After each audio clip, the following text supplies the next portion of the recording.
In today's YouTube video, guys, I'm going to be showing you the new best controller settings here after the Season 4 Reloaded update. Now, if you're having any trouble with your accuracy, your aim, or not winning gunfights, this video is going to help you out a ton. So if you guys are new and find this video to help, hit that like button, subscribe to the channel with notice on, and let's get into it. Now, I'm sure a lot of you guys are new since I've uploaded my last settings video, and you don't know if you can trust my settings or my builds. Here are my stats here in Modern Warfare 3 as of right now here in Season 4. Out of 131,000 kills, I do have a 8.54 KD. My highest kill game is 278, and my highest kill streak without dying is 130. And I will say, with these settings and everything, one thing that also is a big help is the controller that I use, which is an aim controller. If you are looking for a better controller than Scuffs and Battle Beavers, 100% go check out aim controllers. They're super nice. I've been using mine for a couple years now. Really good. So if you're trying to find a new controller, make sure you go in the description or the pinned comment, go use my code Paradox for 5% off, get you a new controller, and play a lot better. I do promise. So now it's time to get into the best controller settings here after the Season 4 Reloaded update here in Modern Warfare 3. And for the first thing I want to talk about here, guys, is actually going to be our controller vibration. And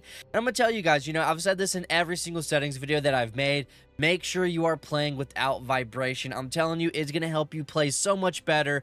I do promise. And you just don't understand if you have vibration on. And if you have it on already, you know that everything in this game, from a door opening, a gun firing, a grenade exploding, a streak getting used, everything causes a vibration. And if you're in a gunfight and your controller starts spazzing, that's going to make you lose gunfights. And like I've said in previous videos, the smallest things can get you killed here in Call of Duty. And this is one of the main things. It may take a day or two to get used to, but I will say, with controller vibration being off, you are going to play a lot better. I do promise. So go ahead and turn that off. Now for my dead zone inputs, guys, as you guys see here on screen, we have a lot of different numbers from my last settings video. Now I'm going to tell you right now, these are going to be the best settings here in your dead zones to have a healthier and more responsive controller. I promise you guys. Now for my left stick, we want to have it at 1, and our left stick maximum input, we want to have it at 60. This can help us move a little bit easier. Our controller is more responsive with us moving, and you know how important movement is here in Warzone, in Modern Warfare 3, whatever you may be playing. I'm telling you guys right now, having these on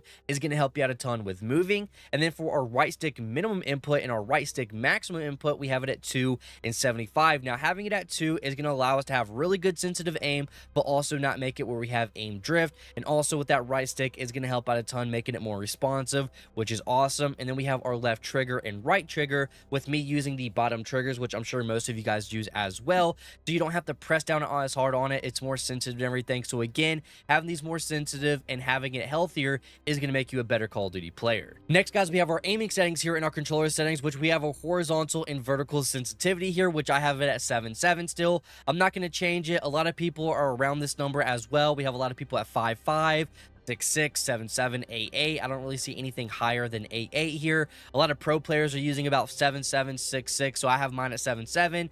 Perfect. It's not too fast. It's not too slow. In the middle, perfect. We're chilling. We don't want to change that, so keep it at 7.7. We have our ADS sensitivity multiplier, which I have mine at 0.90 still. I'm not going to change anything. If you really wanted to, you could go down lower by 1 at 0.85 if you really wanted to. But honestly, I feel like 0.90 is the best. I mean, you guys have seen my aim. It's really good. I'm tracking people easy. I'm snapping onto people easy. My accuracy is really clean. 0.90 on that ADS sensitivity multiplier does help out a ton, so we're going to keep it at 0.90. Now, for my aim response curve type, we're on linear now. Now, this is going to now be the best aim response curve type here in Call of Duty. A lot of people's been doing tests. I've seen this on a lot of people's accounts and everything like that. They are using linear. This is now the best aim response curve type that you should start using, to go ahead and have that on here. Now, for our aim assist, guys, we have target aim assist. We're going to go ahead and have that on here. It is broken. It is overpowered, which I'm sure everyone can agree with me. If you are on controller and you have this off, I'm sure you're experiencing not winning gunfights. You don't have the best aim. You're not having good accuracy and everything. So I do promise having this on is going to make you a better player, which again, everyone can agree with me. Aim assist here in this game is pretty broken right now. So go ahead and abuse the best aim assist we have here right now in Call of Duty. And also the last thing here for our aiming settings, we have our aim assist type, which is at default, which I do promise is going to help out a ton. It is the best one out of Black Ops.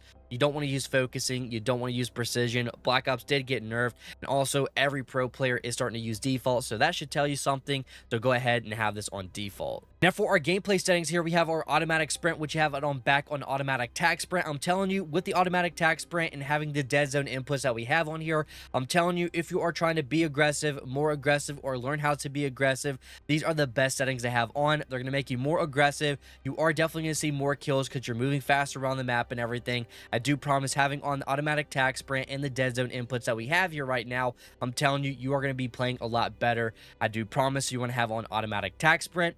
Tactical sprint behavior, we have it on single tap run. Now, this actually is banned from the competitive scene. So first of all, if that doesn't tell you anything, you need to go ahead and abuse this. And also, what all you have to do is you just move up on your analog stick and you start running. That's how easy it is. And especially, again, with how sensitive our controller is, it is going to help you out a ton, just being aggressive, moving fast around the map and everything, which can help you get high kill games.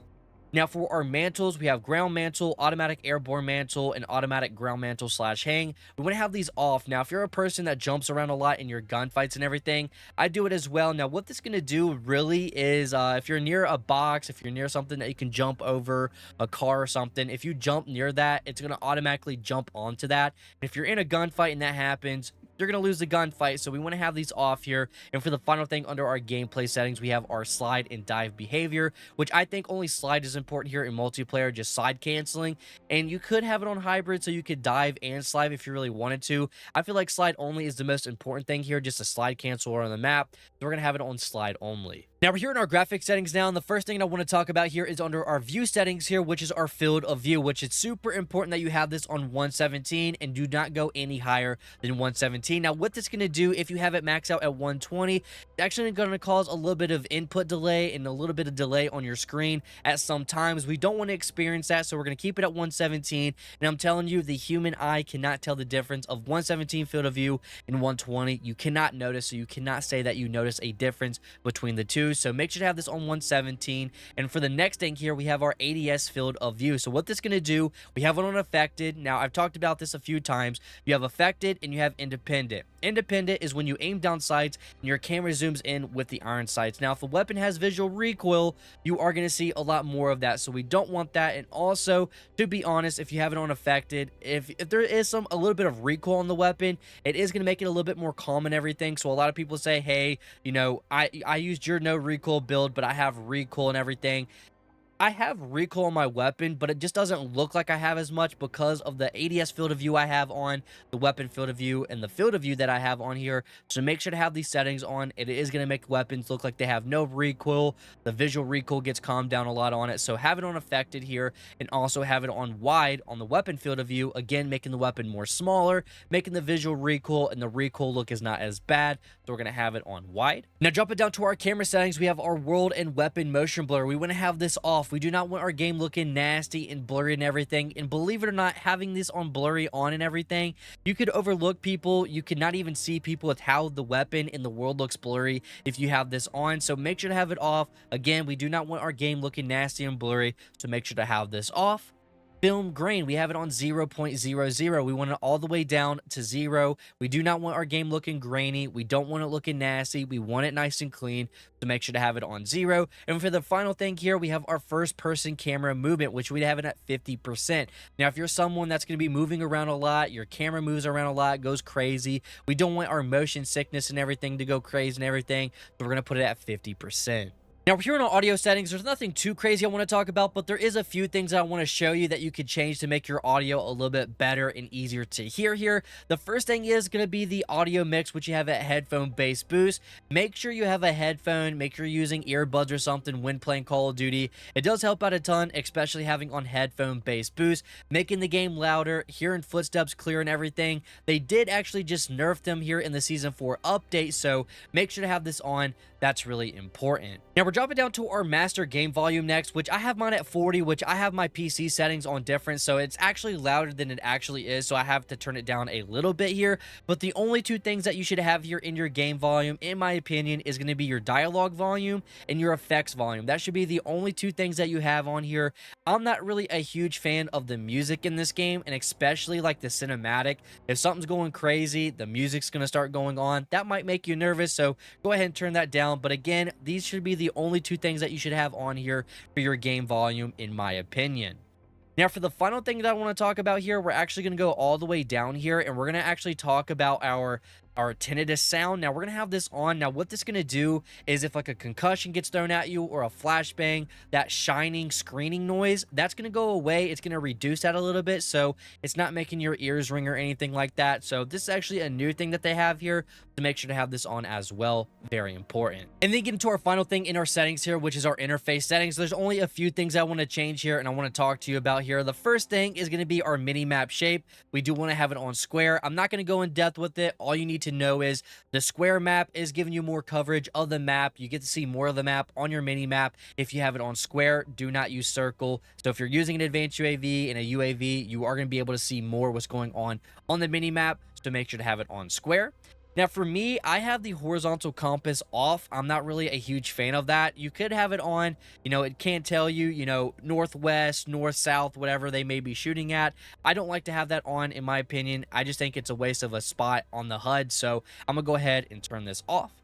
Now, for our crosshairs, a lot of people have been actually talking to me about this, and also this helps out so much with centering. A lot of people ask me, how is your centering so good? It's literally this. That's all it is. So we're going to have it on static.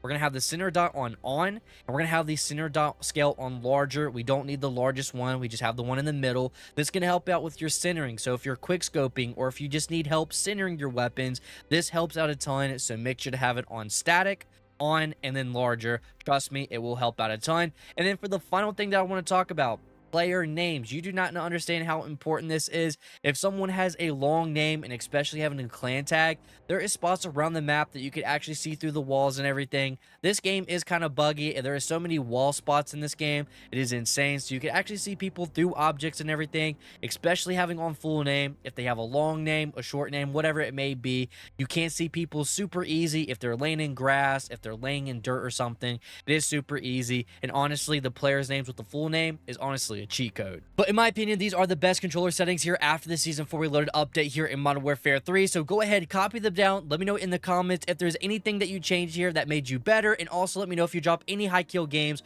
or any DNA bombs. Let me know in the comments. But guys, thanks so much for watching. You guys stay safe, and I'll see you on the next one.